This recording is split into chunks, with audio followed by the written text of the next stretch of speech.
Você já acordou de um sonho tão estranho, tão vívido ou tão absurdo que passou o resto do dia se perguntando: o que diabos isso significa? Noite após noite, todos nós viajamos para um universo particular, cheio de regras próprias, imagens desconexas e emoções intensas. Por séculos, a ciência tratou esse mundo como um mero subproduto caótico do cérebro adormecido. Um lixo mental a ser esquecido pela manhã. Até que, no ano de 1900, um médico vienense chamado Sigmund Freud publicou um livro que mudaria para sempre a forma como entendemos a mente humana. Ele ousou dizer que os sonhos não são absurdos. Pelo contrário, eles são a via régia, a estrada real para o conhecimento do nosso inconsciente. Neste vídeo, vamos mergulhar na obra-prima de Freud, a interpretação dos sonhos. Mas não se preocupe com textos densos ou jargão acadêmico. Preparamos uma narrativa que vai te guiar, em cerca de 20 minutos, pelas ideias mais fascinantes e revolucionárias sobre o que seus sonhos realmente revelam sobre você. Então, relaxe a sua mente, prepare-se para uma viagem ao seu mundo interior e vamos juntos desvendar o que acontece quando fechamos os olhos para dormir. Flectere sinecheu superus, acheronta movebo. Se não posso mover os céus, moverei o inferno. Com esta citação de Virgílio, um médico vienense chamado Sigmund Freud abria no limiar do século XX as portas para um mundo que a ciência de sua época havia decidido ignorar. Um mundo que todos nós visitamos, noite após noite, mas do qual retornamos confusos, com fragmentos de histórias sem nexo aparente. O mundo dos sonhos. Até então, a humanidade havia tratado os sonhos de duas maneiras. Na antiguidade clássica, eles eram mensageiros dos deuses, portadores de profecias e avisos. Eram uma janela para o sobrenatural, um mapa do futuro que precisava de um intérprete inspirado, como José no Egito, para ser decifrado. Depois, com o avanço do pensamento filosófico, homens como Aristóteles tentaram puxar os sonhos para o campo da psicologia, vendo-os não como divinos, mas como a atividade mental de quem dorme. Mas na era da ciência, no final do século XIX, os sonhos haviam sido rebaixados.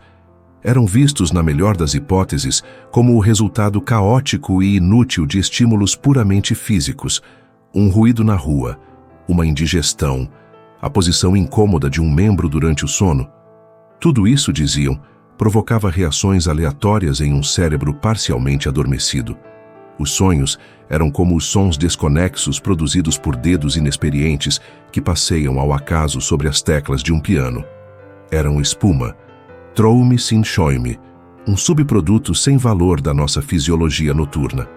A ciência séria, dizia-se, não tinha tempo a perder com tolices. É neste cenário que Freud ousa discordar. Ele propõe algo radical. Os sonhos não são absurdos, eles não são caóticos. Pelo contrário, são uma estrutura psíquica de imenso valor, com um sentido que pode ser desvendado. E para provar isso, ele nos convida a seguir um novo método. Uma técnica psicológica que ele desenvolveu não para os sonhos, mas para deslindar os sintomas de seus pacientes neuróticos. O método é, em sua essência, simples. Pede-se ao sonhador que não olhe para o sonho como um todo, mas que o fracione, pegando cada pequeno elemento, cada imagem, cada palavra, e se pergunte: o que isso me faz pensar? A regra é abandonar toda a crítica, toda a lógica da vigília, e simplesmente seguir o fluxo de pensamentos, a associação livre de ideias. É um convite para relaxar a vigilância da razão e deixar que a mente fale. E para demonstrar o poder desse método, Freud se coloca na posição de cobaia. Ele nos apresenta seus próprios sonhos, expondo suas ansiedades, suas ambições, suas fraquezas. O sonho que se torna o modelo dessa nova ciência é um que ele teve na noite de 23 de julho de 1895, o famoso sonho da injeção de Irma. Em resumo, ele sonha com sua paciente, Irma, cujo tratamento não fora um sucesso completo. Ele a examina e encontra estranhos sintomas em sua garganta. Chama outros médicos, que confirmam um diagnóstico, mas oferecem prognósticos absurdos. No sonho, aparecem seringas sujas e fórmulas químicas complexas. À primeira vista, é uma colagem confusa de preocupações profissionais. Mas, aplicando seu método, Freud começa a desvendar a teia de pensamentos por trás de cada elemento. A figura de Irma se revela uma imagem composta, condensando não apenas a paciente real, mas também uma amiga, sua própria esposa e outras mulheres.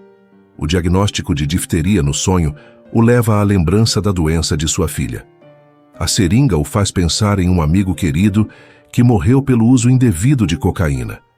Cada detalhe, por mais estranho que pareça, é um ponto de encontro, um nó em uma vasta rede de pensamentos, lembranças e sentimentos. E ao final da análise, uma conclusão espantosa emerge. O sonho, em seu conjunto, era uma tentativa de se eximir da culpa pelo tratamento mal sucedido de Irma. Ele construiu uma realidade alternativa, onde a culpa era de seu colega Otto, ou da própria paciente, ou de uma doença orgânica incurável. O sonho, portanto, representava um estado de coisas tal como Freud desejaria que fosse, e a partir daí, uma verdade universal começa a tomar forma. Todo sonho, sem exceção, é a realização de um desejo. Essa é a primeira e mais chocante tese de Freud. Os sonhos são realizações de desejos. Nos sonhos simples das crianças, isso é evidente. Uma criança que passou o dia desejando morangos, sonha à noite que come morangos. Um menino que foi impedido de fazer uma viagem ao lago, sonha que está no lago. Neles o desejo é transparente, sem disfarces. Mesmo em nossos sonhos de conveniência, como quando sentimos sede durante a noite e sonhamos que estamos bebendo um copo de água fresca para adiar o despertar, a função é a mesma. O sonho realiza o desejo e, ao fazê-lo, atua como um guardião do sono, protegendo-nos de estímulos que poderiam nos acordar. Mas aqui a objeção mais forte se levanta. E os sonhos de angústia? E os pesadelos? Como pode um sonho que nos aterroriza, que nos enche de tristeza e dor, ser a realização de um desejo? Seria um absurdo. É para responder a essa pergunta que Freud nos leva para o coração de sua teoria.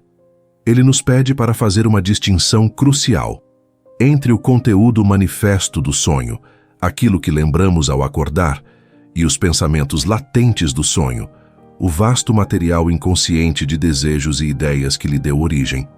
O sonho que recordamos, diz ele, é apenas uma fachada, uma tradução distorcida. O sonho é um rebus, um quebra-cabeça pictográfico que não deve ser lido literalmente, mas decifrado. E por que essa distorção é necessária? Porque os desejos que buscam realização nos sonhos são muitas vezes desejos que reprimimos durante o dia. São impulsos egoístas, hostis ou de natureza sexual que nossa consciência moral não aceitaria. Se esses desejos tentassem entrar em nossa mente adormecida em sua forma crua, eles nos chocariam tanto que nos acordariam. É aqui que entra em cena uma segunda força psíquica, uma espécie de guardião nos portais da consciência, que Freud chama de censura. A censura atua como um editor rigoroso. Ela pega os pensamentos latentes e os disfarça, tornando-os irreconhecíveis para que possam passar e o sono possa continuar. O processo pelo qual essa transformação acontece é o que Freud chama de trabalho do sonho, e ele opera principalmente através de dois mecanismos notáveis. O primeiro é a condensação. No sonho, uma única imagem ou pessoa pode representar uma multidão de ideias e indivíduos. A figura de Irma, como vimos, era uma condensação de várias pessoas. Uma palavra estranha no sonho pode ser um neologismo criado pela fusão de várias outras palavras, cada uma trazendo sua própria cadeia de associações. O sonho é incrivelmente econômico, comprimindo uma imensa riqueza de pensamentos em um espaço muito pequeno. O segundo mecanismo, e talvez o mais importante, é o deslocamento. O trabalho do sonho desloca a intensidade psíquica dos elementos importantes para os triviais. Aquilo que é central nos pensamentos do sonho aparece como um detalhe periférico e insignificante no conteúdo manifesto, enquanto uma imagem ou ideia secundária é colocada no centro do palco, carregada de uma ênfase que parece inexplicável. É por isso que, muitas vezes, sonhamos com os detalhes mais banais do dia anterior. Uma impressão recente e indiferente, como ver um livro sobre botânica na vitrine de uma livraria, é usada como um disfarce, uma alusão para se conectar a um fluxo de pensamentos muito mais significativo e emocionalmente carregado, como uma conversa complexa sobre amizade, rivalidade e ambição profissional. O deslocamento é o principal responsável pela estranheza e bizarrice dos nossos sonhos. Assim, um sonho de angústia pode de fato ser a realização de um desejo, mas de um desejo reprimido e disfarçado. O sentimento penoso de angústia não pertence ao desejo realizado, mas sim à reação da censura a ele. É o preço que pagamos por permitir que um desejo proibido encontre uma forma, ainda que distorcida, de satisfação. E de onde vem o material para esses dramas noturnos? Freud descobre que quanto mais fundo se vai na análise de um sonho, mais frequentemente se chega a um rastro que leva de volta aos primeiros anos de vida. O trabalho do sonho mostra uma preferência notável pelo material infantil. E é na exploração desse território que Freud se depara com a mais universal e chocante das histórias humanas, a fundação de um complexo que levaria seu nome. Ele percebe que os sonhos sobre a morte de pessoas queridas, como pais ou irmãos, são surpreendentemente comuns. E apesar do horror que sentimos ao acordar, a análise revela que eles correspondem a desejos reais da primeira infância. O egoísmo natural da criança a faz ver os irmãos como rivais e, em sua fantasia, desejar a sua partida. Mais fundamentalmente ainda, a primeira escolha amorosa do menino é sua mãe, e a da menina, seu pai. Isso os coloca em uma posição de rivalidade com o genitor do mesmo sexo. Esse padrão de amor e hostilidade, diz Freud, é um destino universal. É a trama da antiga lenda grega do rei Édipo, que, sem saber, mata seu pai e se casa com sua mãe. A tragédia de Édipo nos comove, argumenta Freud, não por ser uma história de destino divino, mas porque o seu destino poderia ter sido o nosso. É a realização dos nossos próprios desejos infantis reprimidos. O complexo de Édipo, descoberto através da análise dos sonhos, torna-se a peça central da vida psíquica, a fonte dos mais intensos conflitos inconscientes. No final desta jornada, o que encontramos? Descobrimos que o sonho não é uma perturbação do sono, mas o seu guardião. Descobrimos que ele não é um produto sem sentido da atividade cerebral, mas uma criação psíquica complexa, cheia de significado. Ele possui sua própria gramática, sua própria sintaxe, a condensação, o deslocamento, a representação de ideias abstratas por imagens concretas. Interpretar um sonho, portanto, não é um fim em si mesmo. É aprender a ler o texto do nosso inconsciente. É, como Freud concluiu, a via régia, a estrada real para o conhecimento das atividades mais profundas e ocultas da mente.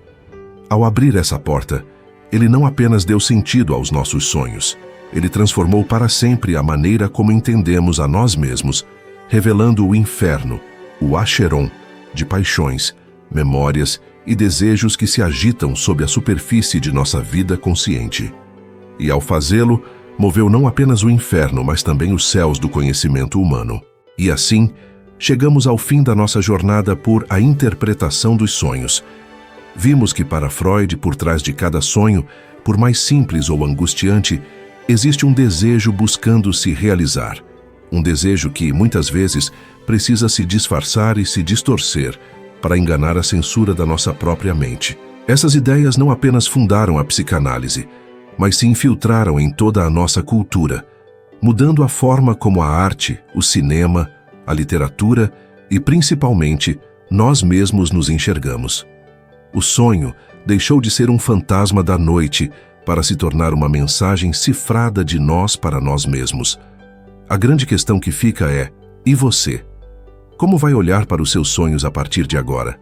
Será que vai apenas descartá-los pela manhã ou vai se permitir escutar as histórias que o seu inconsciente está tentando contar? Se você gostou dessa viagem pelos labirintos da mente, deixe o seu like para fortalecer o nosso trabalho e nos ajudar a produzir mais conteúdo como este. E queremos muito saber sua opinião. Comente aqui embaixo qual foi a ideia que mais te surpreendeu ou compartilhe um sonho estranho que você sempre quis entender. Não se esqueça de se inscrever no canal e ativar as notificações para não perder nossos próximos vídeos. Obrigado pela sua companhia e bons sonhos!